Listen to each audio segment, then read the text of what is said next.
Hello and welcome guys to an overview of the brand new FFA gameplay we've gotten recently from Epic Games.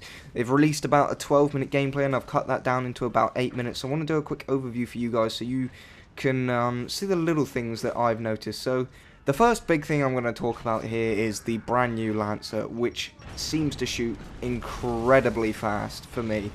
Now, I think the reason they've done that is because they're taking out stopping power, they're afraid that it's going to be too weak. The big problem I have with this is you can't take an overpowered weapon and take away the thing that makes it overpowered to make it balanced, and then just add a new thing because you're afraid it's going to be underpowered.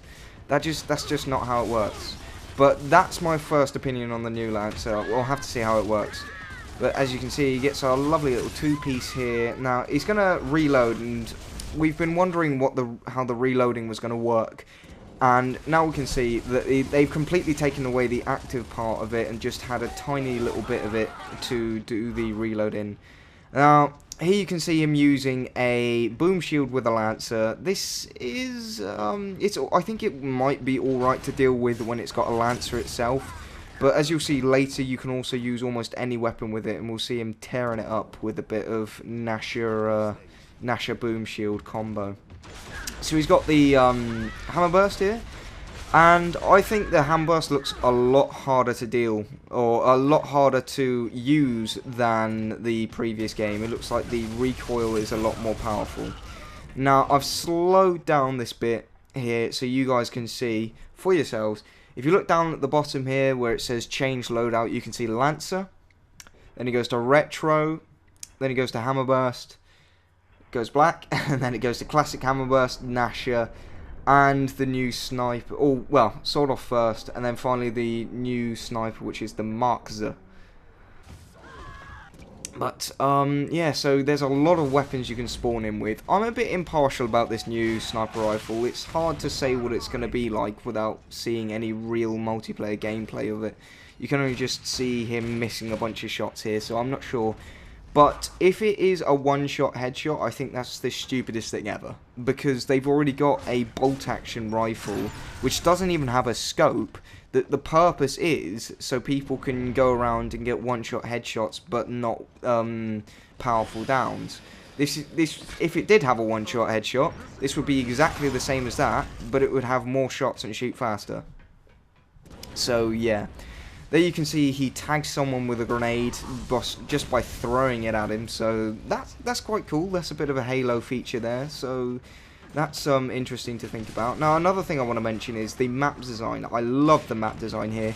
It looks like a classic free-for-all map design where they've got the kind of square box map, and they've put some spider web in it of corridors and hallways and things, and that's very good for a free-for-all game type.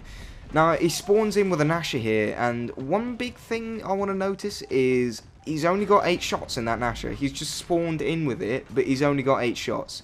So I think that's to balance it out a little bit more, so people don't run around with 24 shots in the Nasher just tearing it up, because they don't want everybody to want to use Nasher straight away. But I'm a little bit impartial about this as well. I think I'll have to see how it plays.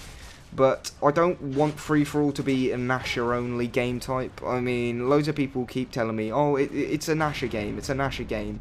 So they should have as many Nashers in it as possible. And I just sit there and think, well, balancing out the weapons might be more fun than you think. You just have to give stuff a chance. A big thing to notice is that the Nasher's spread is a lot wider than in any previous game. Even when he hard aims it, this spread is quite wide. Now, here's the big problem I have. Here's the major problem. He's running around at the same speed as he would without the boom shield, and he's just tearing it up. He can hip fire at the same time, and he can, and when he wants to, he can hard aim, blocking off anybody from being able to shoot him and shoot his Nasher. That just looks ridiculously overpowered. Looks incredibly hard to deal with if you had to fight something like that. But I think they should slow him down when he's carrying it. That would make it a little bit more balanced. He takes out this guy and he gets blown up by his own nade. I know the nades have been reduced in power a bit, but that looks still fairly powerful, so once again have to see how it plays. He gets killed by this guy with the sawn-off, and then watch what this guy with the sawn-off does. He chucks a stim gas grenade down, and that kind of heals him up as he's playing. Now, that's quite interesting, because I think that the stim gas grenade will make some very interesting pushes. What I think most good players will do is they'll throw it at their opponent, and then as they throw it at their opponent, they'll rush them, so they get healed in the middle of the fight, and it makes it a lot easier for them to push someone. Now, he's got the classic hammer burst here as well. I think the classic hammer burst looks really weak. I don't know about you guys, but it just looks like it barely does anything. They say it's a very close range weapon. Well, is it going to be another retro? I mean, that's my problem. But then again, spawns in with the retro here, blows someone up with a nade. Quite well played, if I might say. Gets another nade. I think he picked that up somewhere else. Doesn't really show where he got it. Here's a big thing. He retros straight into another retro and just takes him straight out simply because of the stopping power not being there. So we'll see how that plays, see if retro charging is a little bit overpowered or not. But you never know. I want to keep my subscribers with an open mind. But that's the end of the gameplay, guys. So leave some comments in the description of what you thought it was like. But for me, I liked most of it. And while a lot of people are skeptical, I really enjoy new different things for the franchise, because everybody wants it to be like Gears 1 again, or be like Gears 3 but better, and I just want it to be its own game, because it can be a brand new game, be completely different, and be really good at the same time. So leave me some comments telling me what you thought of it, but you know, you've got my opinion. So thank you for watching, guys, and goodbye.